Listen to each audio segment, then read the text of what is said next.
बिस्मिल्लाहिर्रहमानिर्रहीम। अस्सलाम वालेकुम स्टूडेंट। आज के इस लेक्चर में हम डिस्कस करने वाले हैं coordinate of a point that divide the line segment in the given ratio. ये एक कोऑर्डिनेट सिस्टम मैंने ड्रा किया है जिसके कोऑर्डिनेट है x Y.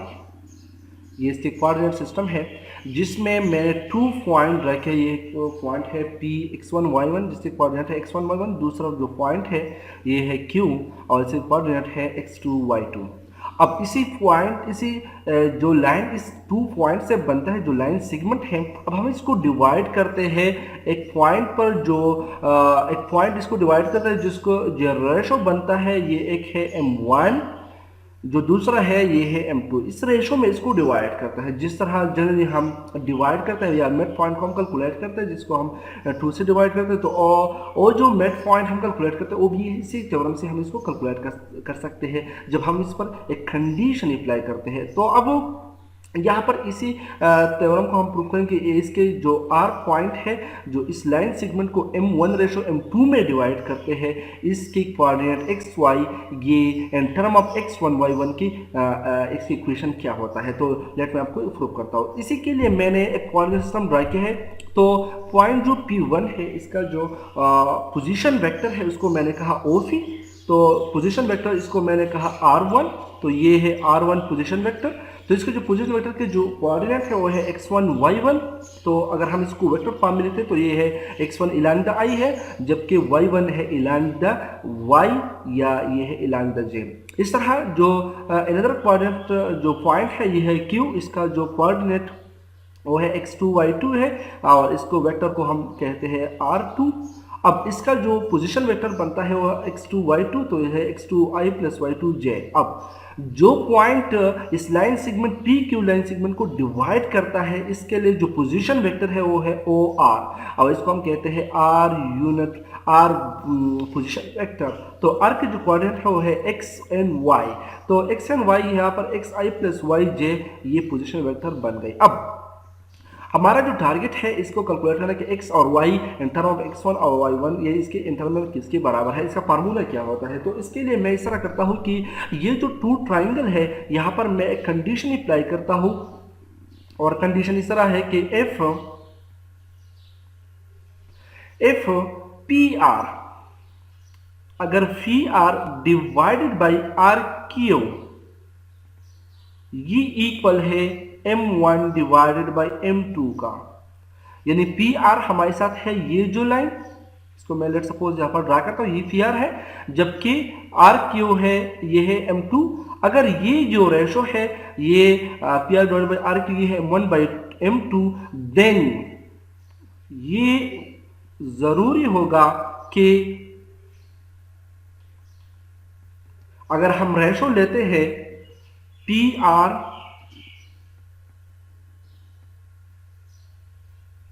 Divided by P Q का, तो यहां पर पी आर है, पी आर m1 है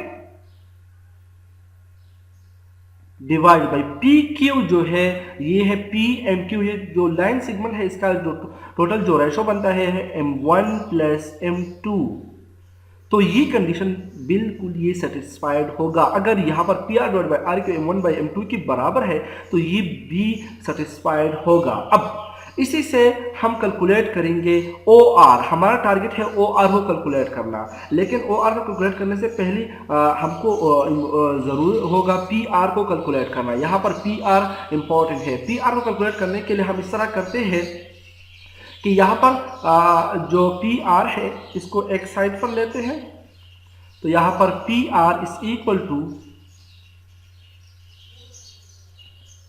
m1 divide by m1 plus m2 n2 P Q.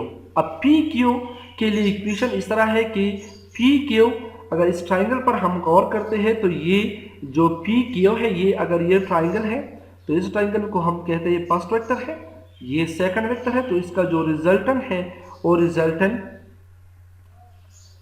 ये ओ रिजल्टेंट है। तो इसी से हम इसको कैलकुलेट कर सकते हैं कि ओ क्यू इक्वल है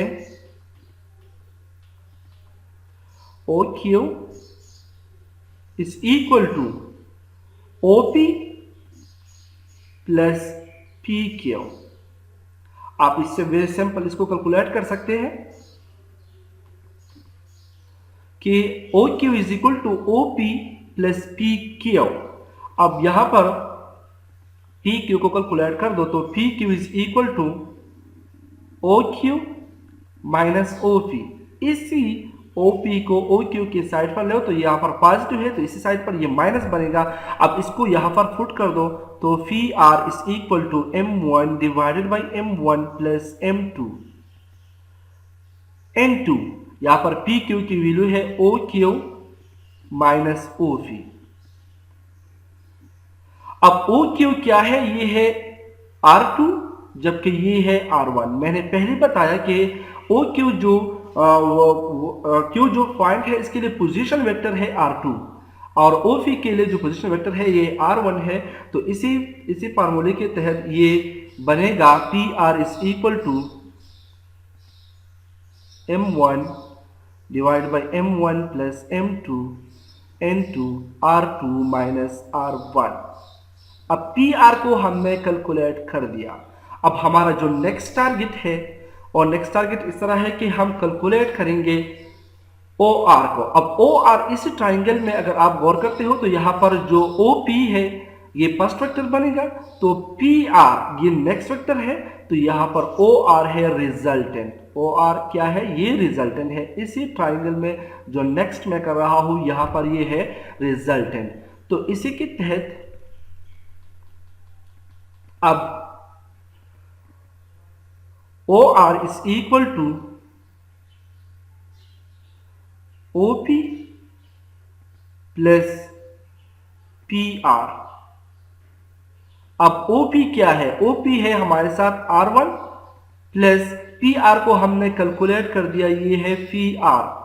तो यहां पर पी आर की वैल्यू को पुट कर दो, यहां पर m1 divided by m1 plus m2 n2 R2 minus R1। अब यहां पर जस्ट इसको सिंप्लीफाइड कर दो तो सिंप्लीफिकेशन के बाद आपके साथ ओ आर बनेगा। अगर आप यहां पर एलसीएम लेते हो तो यहां पर एलसीएम है m1 प्लस m2 तो यहां पर m1 प्लस m2 मल्टीप्लाइड होगा तो m1 plus m2 n2 R1 plus m1 n2 R2 minus R1। Just simple process है, यहां पर हमने एलसीएम लिया। अब यहां पर इसको मल्टीप्लाइड कर दो m1 R1 plus m2 R2 plus m1 R2 minus m1 R1 divided by whole divided by m1 plus m2। अब अगर यहां पर आप गौर करते हो तो यहां पर m1 R1 ये निगेटिव पार्ट है जबकि ये जो है ये है पॉजिटिव, तो ये दोनों कैंसल आउट होगा। तो हमारे साथ जो लेफ्ट ओवर टर्म है ये है oh R is equal to m2 sorry यहाँ पर ये R1 है m2 R1 plus m1 R2 divided by m1 plus m2। अब यहाँ पर जस्ट कोऑर्डिनेट को पुट कर दो तो यहाँ पर कोऑर्डिनेट ओ आर जो है ये रिप्रेजेंट करते हैं आर पोजीशन वेक्टर की, जो इसे कोऑर्डिनेट है x और y। m2 R1 जो पोजीशन वेक्टर है इसे कोऑर्डिनेट है x1 y1 जबकि m2 R2 की पोजीशन वेक्टर है या कोऑर्डिनेट है x2 y2 the whole divided by m1 plus m2। अब इसी फार्मूले के तहत इसको कंपेयर कर दो तो आपके साथ x कोऑर्डिनेट जो r पोजीशन वेक्टर की है इक्वल होगा m2 x1 प्लस सॉरी यहाँ पर ये है m1 x2 divided by m1 plus m2। ये होगा x कोऑर्डिनेट जबकि इसका जो y कोऑर्डिनेट है ये इक्वल होगा m2 y1 plus m1 y2 divided by m1 plus m2।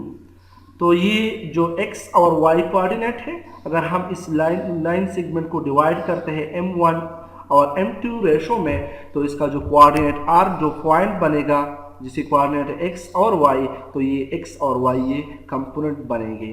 अब हम इस पर एक एग्जांपल लेते हैं, जिस एग्जांपल के थ्रू हम यहाँ पर आपको समझाएंगे किस तरह आप इससे क्वेश्चन कर सकते हो इजीली।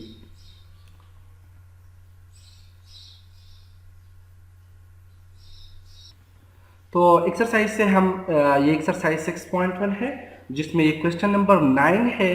6.1 में क्वेश्चन नंबर 9 है और इसमें 2 पॉइंट गिवन है। लेट मैंने इसके कोऑर्डिनेट को Px1 y1 कहा, तो ये P12 गिवन है क्वेश्चन में। इस तरह नेक्स्ट जो पॉइंट है वो है Q पॉइंट, और उसके कोऑर्डिनेट को मैंने लेट सपोज कर दिया कि ये x2 y2 है और 3 4 गिवन है। तो ये वो लाइन सेगमेंट है जिसको जो इन पॉइंट है वो PQ है, और R जो पॉइंट है इस लाइन सेगमेंट को M1 M2 रेशो में डिवाइड करता है, जो 5 और 7 गिवन है।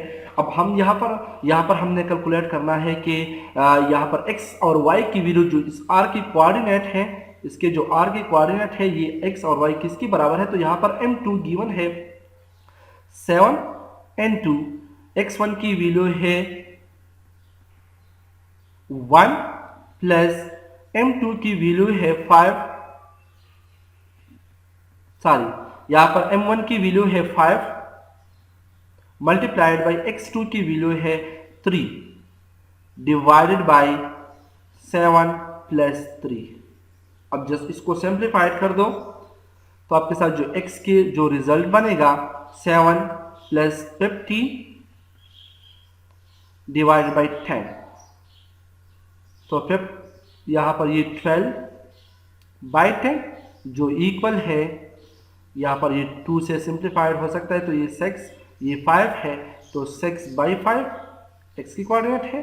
अब नेक्स्ट कोऑर्डिनेट को हमने फाइंड करना है, r की जो नेक्स्ट कोऑर्डिनेट है ये है y, तो y इक्वल है m2 y1 plus m1 y2 divide by m1 plus m2। Just यहाँ पर पुट कर दो तो यहाँ पर m2 की वैल्यू है वो 7 मल्टीप्लाइड बाई y1 की जो कोऑर्डिनेट जो वैल्यू है वो है 2 प्लस m1 की वैल्यू है 5 मल्टीप्लाइड बाई y2 जो कोऑर्डिनेट है इसके कोऑर्डिनेट है 4 डिवाइडेड बाई 7 प्लस 5। अब जस्ट इसको सिंप्लीफाइड कर दो तो यहाँ पर ये 40 प्लस 20 डिवाइडेड बाई 12, तो y की जो रिजल्ट है y इज इक्वल टू ये 34 डिवाइड बाई 12, और इसको 2 से हम डिवाइड कर सकते हैं, तो ये 17 बाई 6 रिजल्ट है। तो देयरफॉर r पॉइंट के कोऑर्डिनेट जो x y है, ये x के कोऑर्डिनेट की वैल्यू है 6 बाई 5 और y की कोऑर्डिनेट की वैल्यू है 17 बाई 6, तो ये r पॉइंट हमने कैलकुलेट कर दिया।